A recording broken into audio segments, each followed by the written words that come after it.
베드로전서 1장 13절로 25절 본문 말씀 가지고요. 거룩한 자가 되라 라는 제목으로 말씀의 은혜 나누도록 하겠습니다. 지난주 설교를 간단히 리마인드 한번 해보겠습니다. 여러 가지 시험으로 말미암아 우리는 잠깐 근심할 수 있습니까? 없습니까? 있습니다. 근심하셔도 됩니다. 근심할 수 있다라고 말씀하셨습니다. 하지만 얼마 지나지 않아 오히려 크게 기뻐한다라고 사도께서 말합니다. 어떻게 그렇게 될 수 있었습니까? 그것은 3절에 보니까 1장 3절에 보니까 바로 천국에 대한 소망이 있기 때문이다. 산 소망이 있다. 우리를 거듭나게 하사 산 소망이 있게 하셨다라고 말하고 있고요. 또한 두 번째는 9절에 보니까 믿음의 결국 곧 영혼의 구원을 받았다. 천국에 대한 산 소망이 있고 실제로 영혼에 대한 구원을 받았기 때문에 지금 이 땅에서 우리가 또 살아가기 때문에 우리가 얼마든지 기뻐할 수 있다라는 것입니다. 이 사실을 확신할 때 우리는 어떤 고난이 몰려와도 잠시 흔들릴 수는 있어도 이내 오히려 크게 기뻐할 수 있는 것입니다. 여러분, 지난 한 주간 동안 어떤 세상의 존벌레들이 여러분의 기쁨을 갉아먹었습니까? 한번 생각해 보십시오. 어떤 벌레가 내 기쁨을 훔쳐먹었나?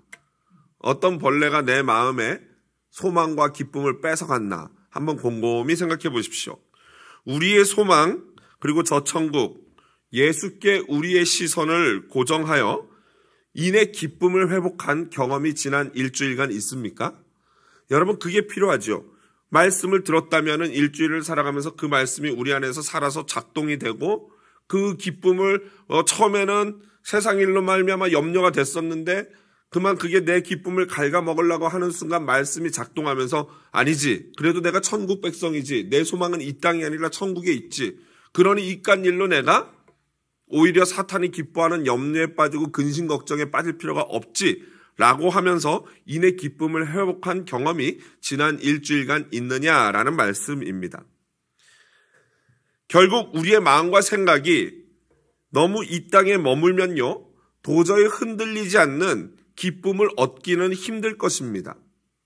다시 말씀드립니다. 우리의 마음이 저 천국을 소망하고 구원을 바라보지 않고 이 땅에만 계속 집중하면요, 우리는 도저히 흔들리지 않는 기쁨을 소유하는 자가 될 수가 없습니다. 제가 뉴스를 보니까요, 오늘 뉴스를 보니까 한국에 가상화폐가 있는데 루나인가 뭔가 있는데 그게 99.99%가 폭락을 했다고 해요. 그러니까 완전히 제로가 된 거예요. 가상화폐가 저는 뭔지도 잘 모르고 주식도 모르는 사람인데 이제 가상화폐까지 나오니까 정신이 없는데 그게 뭔지도 모르겠는데 어쨌든 뉴스를 보니까 그걸 만든 사람이 미국에서 유학을 하고 가서 자산이 20억이 되고 막 그랬는데 여하튼 굉장히 곤란한가 봅니다. 또한 미국 역시도 치솟는 물가를 잡기 위해서 계속해서 연준 금리를 올린다고 하죠. 여러분, 요즘 가스 스테이션 가는 것이 즐거우십니까? 두렵습니까? 두렵죠? 오늘 저희 아이들 중에 6명이 있는데 50% 3명이 왔는데 그중에 밑에 2명은요, 가스 스테이션 가는 걸 굉장히 좋아합니다. 그래서 아마 오늘 온 것 같은데요. 아까 자고 있더라고요. 지금 깼네요. 그런데 아이들은 좋아할지 몰라도 요즘 어른들은 가스 스테이션 가는 게 너무 두렵죠. 우리 동네에서도 5불 넘어가는 가스 스테이션 찾는 게 아주 쉬운 일이 돼버렸습니다. 거의 저는 이 동네에서 제일 싼 스테이션이 어딘지 알고 있거든요. 궁금하시면 저에게 물어보주세요. 알려드릴게요. 거기만 골라서 제가 주로 가는데 거기도 4불 후반대예요. 그러니 이게 지금 굉장히 큰 어려움이죠. 아마 우크라이나 러시아 전쟁 때문에 그렇다고 하는데, 그러므로 여러분, 저희의 소망이 이 땅에 있어서는 안 된다는 것이에요. 그래서 우리의 소망은 이 땅이 아닌 저 하늘 천국에 두어야 하는 것입니다. 이렇게 현실이 암담하고 힘들수록 우리의 소망은 우리가 발붙이고 사는 이 땅이 아니라는 것을, 이 땅이 아니구나, 내 소망을 둘 것은 여기가 아니구나, 이것을 깊이 느끼고 깨달아야 합니다. 그래서 오늘 본문도 보면요, 13절에 보니까 그러므로 라고 시작하죠. 그러므로. 여기서 이 그러므로는 앞에 지난주에 우리가 살펴보았던 내용이 원인이 되어서 뒤에 나오는 내용을 이끌어가는 거죠. 그러니까 1장 전체가 아주 굉장히 유기적으로 연결되어 있는 거의 비슷한 내용인 것입니다. 베드로는 너희가 구원을 받았으므로 소망이 천국에 있으므로 그러므로 그 다음 13절 마음의 허리를 동이고 근신하여 주실 은혜 곧 완전한 구원을 온전히 바라야 한다라고 13절에 말하고 있습니다. 너희가 구원을 받은 존재이므로 이미 구원을 받았기 때문에 천국 백성이 되었기 때문에 이제 허리를 꽉 졸라매고 주실 은혜 그건 뭐냐면은 마지막 날 예수님이 오셔서 진짜 완전히 천국에 100% 골인할 때 그것을 얻기까지 간절히 그걸 바라야 한다라는 겁니다. 경제가 망하고 사업이 어렵고 기독교인들에 대한 박해가 점점 거세질수록 예수 그리스도께서 나타나실 때, 즉 마지막 날 우리에게 주실 은혜, 곧 온전한 천국, 완전히 성화되는 그것을 사모하고 바라고 소망해야 한다라는 것이죠. 여기서 허리를 동이다라는 표현이 나오는데 이 표현은 매우 적극적으로 주님 오심을 맞이할 준비를 하라라는 것입니다. 누가복음 12장 35절로 36절 보시면요. 같이 한번 화면 보면서 큰 목소리를 읽어보겠습니다. 허리에 띠를 띠고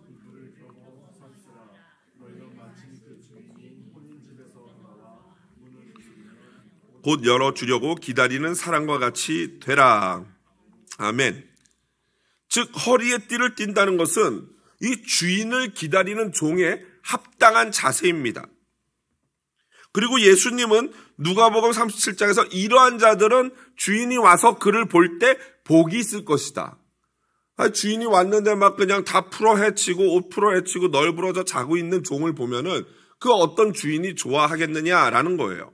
그러니까 마지막 때를 살아가는 우리는 예수 그리스도의 모두가 종인데 그 주님 오심을 기다리면서 허리를 동여매고 딱 준비된 자세로 주님 오심을 소망하고 기다려야 한다라는 것입니다.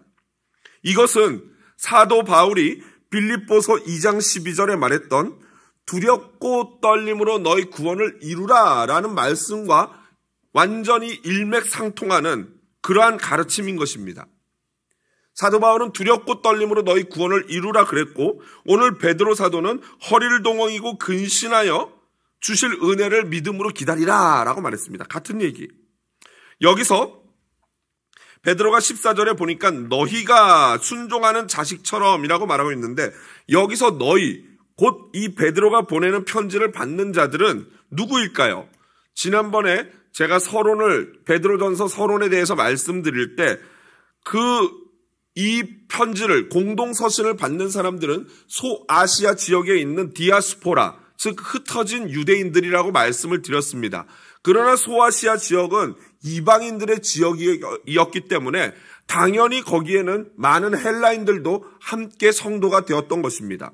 마치 우리 이민교회에 갔죠. 이민교회는 우리 한국인들이 주로 있지만 거기에는 또 우리와 관련된 미국 분들도 계시고 또 다른 나라, 다른 인종, 여러 인종들이 함께하는 곳이 이민교회 아니겠습니까? 그것과 똑같은 거예요. 거기에는 흩어진 유대인들도 있었고 또 헬라인들, 이방인들도 있었던 것입니다. 결국 유대인이든 헬라인이든 두 인종 모두 다 예수 그리스도를 몰랐던 자들인 것이죠. 그런데 그러한 자들에게 14절 하반절에 보니까 전에 알지 못할 때에 따르던 너희 사욕을 본받지 말고 그러니까 예수님 믿기 전에 예수를 그리스도로 고백하기 전에 따르던 법을 따르지 말라는 거예요. 그건 뭡니까? 유대인들에게는 예수님 믿기 전에는 율법이겠죠. 혈통을 자랑했겠죠. 그런 것들 따르지 말라는 거예요. 이방인들에게 무엇입니까? 우상 숭배겠죠. 쾌락을 쫓았겠죠. 그런 것들을 너희가 본받지 말라라고 지금 사도 베드로가 말하고 있습니다. 왜냐하면 이제 그들의 정체성은요 14절 첫 부분에 보니까 너희가 순종하는 자식처럼 이라고 표현하고 있습니다. 한마디로 순종하는 자식이라는 것은 복음을 듣고 복음을 믿는 자가 되었다라는 거 아니겠습니까? 너희가 이제 예수를 그리스도로 고백하지 않느냐? 그렇다면은 옛날에 그런 행실을 쫓지 말라라는 것입니다. 그러므로 여러분 우리가 가장 근본적인 거룩함을 향한 동기 우리를 끊임없이 거룩을 추구하도록 만드는 그 모티베이션은 바로 우리의 아버지 되시는 하나님의 존재인 것입니다. 거룩하신 하나님이 계심으로 말미암아 우리가 끊임없이 거룩하려고 노력을 하는 것이죠. 그래서 베드로는 16절에서 레위기 11장 14절을 인용하고 있습니다. 같이 한번 레위기 11장 45절 같이 한번 읽어보겠습니다. 나는 너희의 하나님이 되려고 너희를 애굽 땅에서 인도하여 낸 여호와라. 내가 거룩하니 너희도 거룩할지어다. 아멘. 내가 거룩하니 너희도 거룩하라. 이게 무엇을, 왜 하나님이 이것을 우리에게 이토록 요구하시는 것일까요? 이것은요, 제가 아버지가 돼 보니까 잘 알겠더라고요. 여러분, 아버지가 되어서 자식을 볼 때 가장 기쁜 것은 무엇입니까? 이 자녀가 내게 있는 장점, 잘생긴 거, 착한 거, 똑똑한 거, 이런 장점들을 닮으면 아버지는 굉장히 기분이 좋죠. 아유, 저 녀석이 내 자식 맞구나. 아유, 그 녀석이 아빠를 닮아가지고 너무 잘생겼네. 죄송합니다.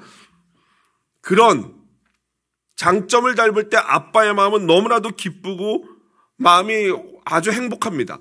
그런데 반면에 가장 속상할 때는 언제입니까? 내가 내게 있는 원치 않는 보고 싶지 않은 내가 이거는 좀 나지만 이거는 좀 아니다 싶은 이런 부분, 이거 고치고 싶은데 이게 잘 안 고쳐지네, 이런 약점이 있지 않습니까? 그 약점을 자식에게 가르치는 부모가 있나요? 없으시잖아요. 그런데 신기하게도 자녀가 내 약점을 닮은 모습을 얼핏 지나가면서 보게 될 때, 그때 부모의 마음은 굉장히 아프죠. 저거는 내가 가르쳐 주지도 않았는데 왜 저걸 따라하지? 어떻게 나를 저렇게 꼭 닮았지? 하면서 우리 부모의 마음은 굉장히 그게 힘들어집니다. 하나님도 마찬가지죠. 하나님은 자녀인 우리가 하나님의 가장 대표적인 속성인 거룩함을 담기를 원하시는 것입니다. 여기서 거룩이라는 것은요, 구별됨이에요.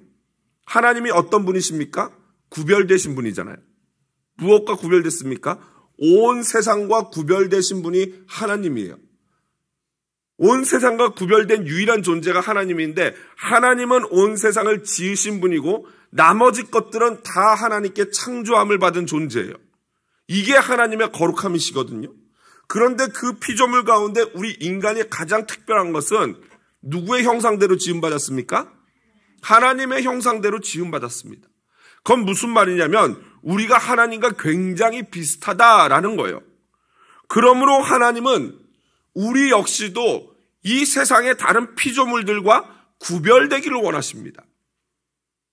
그래서 인간이 짐승과 같은 행동을 하면 우리가 욕하지 않습니까? 아유, 저는 짐승만도 못하는 인간. 그게 당연한 거예요. 왜냐하면 우리는 많은 피조물들과도 또 구별되는 존재예요. 그래서 시편 기자는 심지어 우리를 신적인 존재, 신이라고 표현했습니다. 왜냐하면 하나님을 닮았기 때문이죠.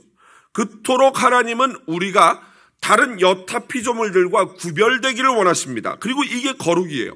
그래서 하나님이 우리에게 주신 것이 바로 에클레시아입니다. 뭐라고요?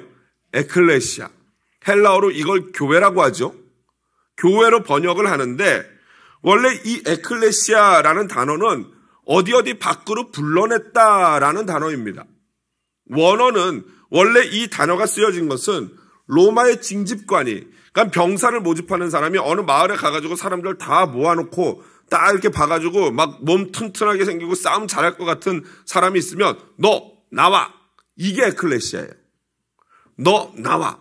그래서 그 사람들 중에서 일로 불러냈다, 이게 에클레시아, 교회라는 것이죠. 그러니까 교회가 어떤 곳입니까? 세상에 있는 많은 존재들 가운데서 주 예수 그리스도께서 우리를 예수 그리스도의 군사로 한 명씩 집어서 불러낸 것, 그것이 바로 에클레시아, 바로 교회인 것입니다. 하지만 이 예수님이 이렇게 불러낸 이것은 우리가 외적으로 겉으로 보여지는 모습으로만 거룩한 척 하라고, 그것을 추구하라고 불러낸 것이 아닙니다. 이 거룩은 외적인 것이 아니죠. 하나님은 사람의 외모, 겉모습, 보여지는 것들, 생김새, 출신, 재능 이런 것들을 보시는 분이 아닙니다. 하나님은 저와 여러분의 행위대로 오늘 본문에 보니까 심판하신다라고 말씀하고 있어요. 17절에 보니까 각 사람의 행위대로 심판하시는 이를 너희가 아버지라 부른즉 이라고 기록하고 있습니다. 여러분, 구원은 믿음으로 받지요? 아멘이지요? 그런데 믿음은 반드시 행동을 수반해야 합니다. 믿음은 반드시 행위로 드러나야 하는 것입니다. 진짜 믿음은요, 마음과 행동이 일치하게 됩니다. 그래서 하나님은 우리의 스펙, IQ가 얼마고, 어느 학교를 나왔고, 연봉이 얼마고, 외모가 어떻고, 이런 것들을 보고 우리를 평가하시지 않습니다. 여러분, 하나님이 천국에 갔을 때 뭘로 우리를 평가하실 것 같습니까? 그런 것들요, 스펙으로? 절대 아닙니다. 하나님은 우리의 삶을 평가하실 줄로 믿습니다. 어떻게 살았는지, 어떤 말과 행동을 했는지. 그러므로 여러분, 이 땅에서 이 나그네 인생길이 이 얼마나 중요한지 몰라요. 그냥 대충 허투루 살았다가는 큰 낭패를 보게 됩니다. 말씀대로 순종하며 잘 살면 영생이고, 그 말씀대로 순종하지 못하고 잘 못 살면 영벌이 됩니다. 러시아의 대문호인 톨스토이는 이 그리스도인이 이 세상을 생활하는 이 생활을 가리켜 뭐라고 표현했냐면요, 영생대학교다라고 표현했어요. 대단하지요? 이 세상을 살아가는 이 시간이 지금 대학교를 다니는 것 같대요. 이거 졸업할 때 이제 나중에 결판 나는 거예요. 어떻게 이 세상을 살았냐에 따라서 결과가 확연히 달라질 것입니다. 그러므로 이처럼 외모가 아닌 각 사람의 행위대로 판단하시는 하나님을 아버지로 부르는 우리 성도들은요, 이 땅에서 거룩하게 살아야 합니다. 그래야 우리의 영생이 보장이 되는 것입니다. 이제 18절부터 22절을 살펴보도록 하겠습니다. 이처럼 우리가 거룩한 삶을 추구해야 하는 이유는 18절 19절에 이렇게 나와 있죠. 우리의 구원이 행실이나 없어질 물질로 받은 것이 아니라 그리스도의 보배로운 피로 된 것이다 라고 말하고 있습니다. 여기 18절에 먼저 보니까 너희가 알거니와 너희 조상이 물려준 헛된 행실, 이것은 앞서 말했던 전에 알지 못할 때에 따르던 14절에 나오는 전에 알지 못할 때에 따르던 너희의 사욕을 본받지 말고 이것과 동일한 것입니다. 결국 유대인들에게는 율법, 혈통 이런 것들 자랑하고 그거 지켜서 구원받을 수 있다 생각하지 말라는 거죠. 이방인들은 우상 숭배 같은 거 하지 말라는 것이죠. 그런 조상들이 물려준 헛된 행실을 버려야 한다는 것입니다. 그것에 의해서 구원함을, 구속을, 대속함을 받은 것이 아니다라는 것입니다. 구원은 오직 예수 그리스도의 보혈로 얻었다라고 베드로가 말하고 있습니다.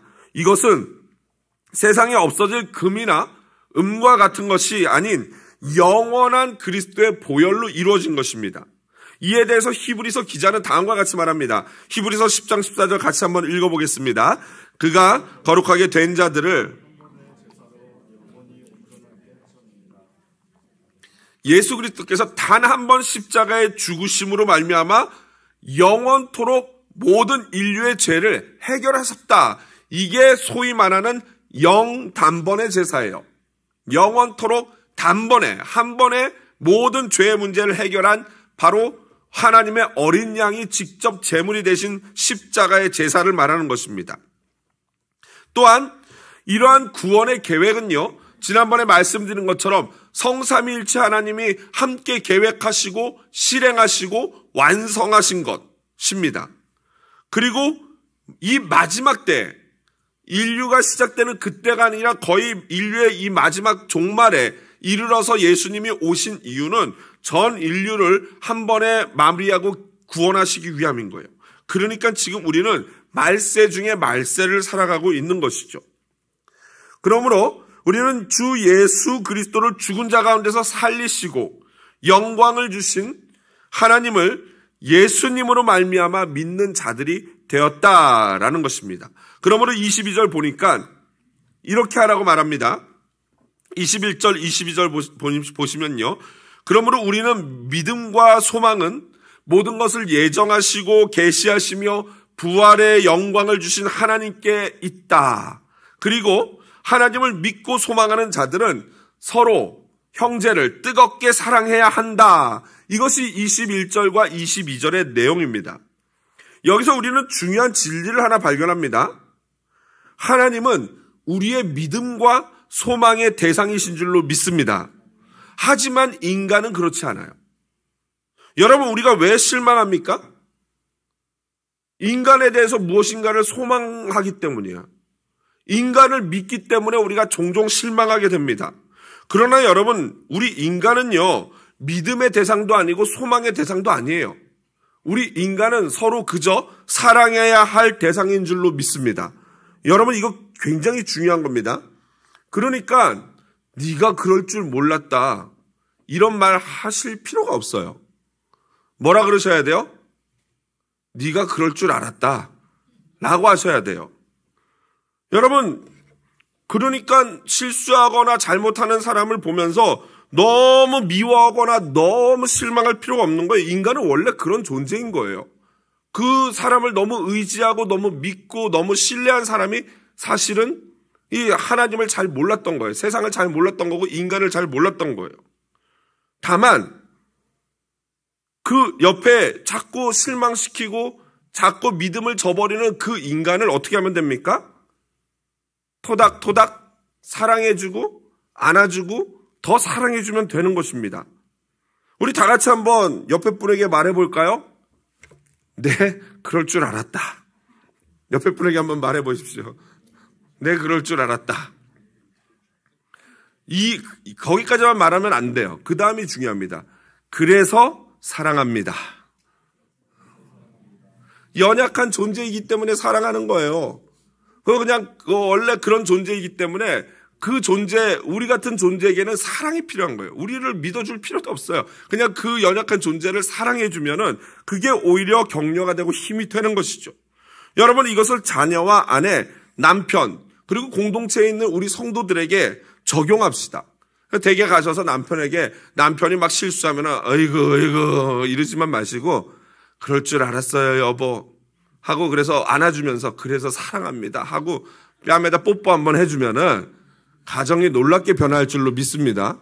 남편도 마찬가지죠. 아내한테 내 당신 그럴 줄 알았어, 그래서 내가 이거 벌써 준비했지 하면서 사랑한다고 고백하면은 아마 우리 가정이 교회, 천국으로 변화되어질 줄로 믿습니다. 마지막으로 23절부터 25절을 살펴보면요. 이 물리학에서 열역학 제2법칙이라는 게 있습니다. 저도 물리학을 전공한 사람이 아니기 때문에 잘은 모르는데 책을 보니까 그 법칙은 세상의 모든 피조물은 그냥 놔두면은, 자연스럽게 그냥 자연 상태대로 놔두면은 자연스럽게 시간이 지나면서 자동으로 쇠퇴한다는 거예요. 다 사가지고 없어지고, 풍화작용 같은 거겠죠? 이 미국에도 보면은 막 그냥 큰 바위인데 구멍이 이만큼 뚫려 있는 걸 보면은 그 얼마나 영겁의 시간이 흐르면서 바람과 비와 이런 것들로 인해서 그것들이 다 이렇게 파이면서 구멍이 뚫렸을까라는 생각을 하게 되죠. 이게 바로 이 하나님이 만들어 놓은 전 우주에 공통적으로 존재하는 법칙이라는 거죠. 그래서 이에 대해서 베드로는 오늘 성경에서 이렇게 표현합니다. 24절이죠. 같이 한번 읽어보겠습니다. 24절. 그러므로 모든 육체는 풀과 같고 그 모든 영광은 풀의 꽃과 같으니 풀은 마르고 꽃은 떨어지되. 풀은 마르고 꽃은 떨어지되. 여기서 풀과 꽃은 전 온 우주의 피조물을 대표하는 메타포인 것이죠. 모든 피조물이 그렇다는 거예요. 여러분, 이 세상 모든 것이 처음에는 새 것이지요. 그런데 시간이 지나면서 그 새 것에 흉터가 생기고 스크래치가 나고 망가지기도 하고 그럽니다. 여러분, 새 차를 처음 샀을 때 한번 생각해 보십시오. 어땠습니까? 새 차 처음 사고 나면 막 신주단지 모시듯 하지 않습니까? 막 닦고 막 왁스 바르고 세차하고 막 그러지 않습니까? 저는 이 한국에서 제가 30에 처음 새 차를 가졌는데 새 차를 사고 나니까 도저히 그 자동 세차기에 못 들어가겠더라고요. 거기 들어가면은 기스가 난대요. 그러니까 한 1년을 손 세차를 했어요. 그러다가 어떻게 됩니까? 그렇게 신주단지 모시듯 하지만 세월이 흐르면서 어때요? 자동으로 스크래치가 생기고 또 이 좁은 주차장에서 이렇게 세워놓으면 어떤 일이 벌어집니까? 문콕 테러라 그러죠. 옆에 차가 있건 말건 문을 확 열어버리는 거예요. 그러면 그 옆에 차, 이 모서리 엣지가 내 차에 여기를 빡 해가지고 푹 들어가는 이런 거예요. 누가 그랬는지도 모르지만 그거 와서 보면 완전 신경질 완전 나지 않습니까? 그러다 보면 이제 점점 마음에 그 새 차에 대한 포기가 생기죠. 그래서 막 신주단지 모시듯 하던 그 차에 나중에는 어떻게 됩니까? 막 물건 많이 들고 할 때는 문을 뭘로 닫아요? 그렇습니다. 문을 어떻게 그렇게 잘하세요, 권사님? 처음에는 그 신주단지 모시듯 하던 차를 나중에 막 이거 들고 에이 하고 발로 이렇게 확 닫아버립니다. 이게 세상 법칙이라는 거예요. 어디 물건뿐입니까? 아이를 처음에 애를 딱 낳고 나서 보면은 그 애기 피부라 그러지 않습니까? 애기 피부. 말랑말랑해가지고 꾸시꾸시 해가지고 이거 뭐 만지기만 하면 막 깨물어 먹고 싶을 정도로 말랑말랑한 요 이쁜 이 피부. 그래서 그 아이를 보면은 아이 진짜 상처 하나 없이 이대로만 자라면 너무 좋겠다라고 하는데 어디 그게 됩니까? 세월이 지나면서 얼굴에 상처도 생기고 이마가 깨지기도 하고 우리 딸내미 같은 경우 어렸을 때 막 이렇게 지가 점프한다고 하다가 2살인가요? 그럴 때 이 밥상 모서리에 빡 해가지고 여기가 이렇게 쭉 찢어졌어요. 피가 엄청 나서 이제 제가 데리고 막 큰 대학병원 가고 했는데 너무 어리니까 이 꼬맬 수가 없는 거예요. 마취를 시켜야 되는데 하려면 전신 마취를 해야 된다는 거예요. 애기기 때문에 부분 마취를 하면 애가 막 이래가지고 이게 못 꼬맨다는 거예요. 그래서 결국엔 못 꼬맸어요. 그냥 이렇게 붙였는데 보면 지금도 여기 살짝 가고 있어서 평소에는 모르는데 이렇게 약간 눈을 이렇게 올리면 여기에 이렇게 주름이 쭉 생깁니다. 예. 안타깝죠. 부모 마음은 안타까워요. 그럼 어쩔 수 없어요. 시간이 지나면서 그런 상처들이 생겨요. 뭐 그뿐입니까? 다리에 금이 가서 캐스트 하기도 하고 뭐 학교에서 뭐 이 몽키바 하다가 떨어져가지고 팔도 부러져서 이러고 다니고 그게 바로 우리 인생인 거예요. 육체의 그런 흉터뿐만이 아니라 세월이 지나면서 성장하면서 마음의 상처도 생기죠. 그런데 옆에서 보는 부모는 그 아이의 상처를 나도 겪어봤기 때문에 지나온 시간이기 때문에 너무나도 안타깝고 내가 대신 아파줬으면 좋겠는데 도와주고 싶은데 그렇지만 절대 도울 수 없는 것이 우리의 인생 아니겠습니까? 오롯이 그 아픔은 본인이 감당해야 될 그러한 고통인 것이죠. 모든 피조 세계가 다 이렇습니다. 다 마르고 쇠퇴하고 떨어지고 늙고 결국에는 죽습니다. 하지만 반전이죠. 25절에 보면 오직 주의 말씀은 세세토록 있을 것이고 바로 그 말씀이 사도들이 전한 복음 곧 예수 그리스도인 줄로 믿습니다. 여러분 이게 바로 우리의 소망이에요. 이 세상 어떤 것도 변하지 않는 것이 없고 모든 것이 다 쇠퇴하는데 우리가 하나님께 소망과 믿음을 가질 수 있는 근거가 바로 이거예요. 변하지 않는 언약의 하나님, 그분의 말씀은 우리가 그 하나님을 믿고 따를 수 있고 그분께만 소망을 둘 수 있는 모든 이유는 하나님은 변하지 않기 때문인 줄로 믿습니다. 불변성, 하나님의 불변성, 우리 인간에게는 없는 그분만이 가지고 있는 하나님의 비공유적인 속성인 불변성, 그것 때문에 우리는 하나님을 하나님이라고 부르고 하나님을 의지하고 하나님께 소망을 두고 하나님을 믿을 수 있습니다. 여러분 이 사실이 얼마나 감사한지. 여러분 만약 하나님이 우리처럼 조석변이 아침에 마음이 이랬다가 저녁에 마음이 이렇다면은 여러분 우리가 과연 하나님 믿을 수 있겠습니까?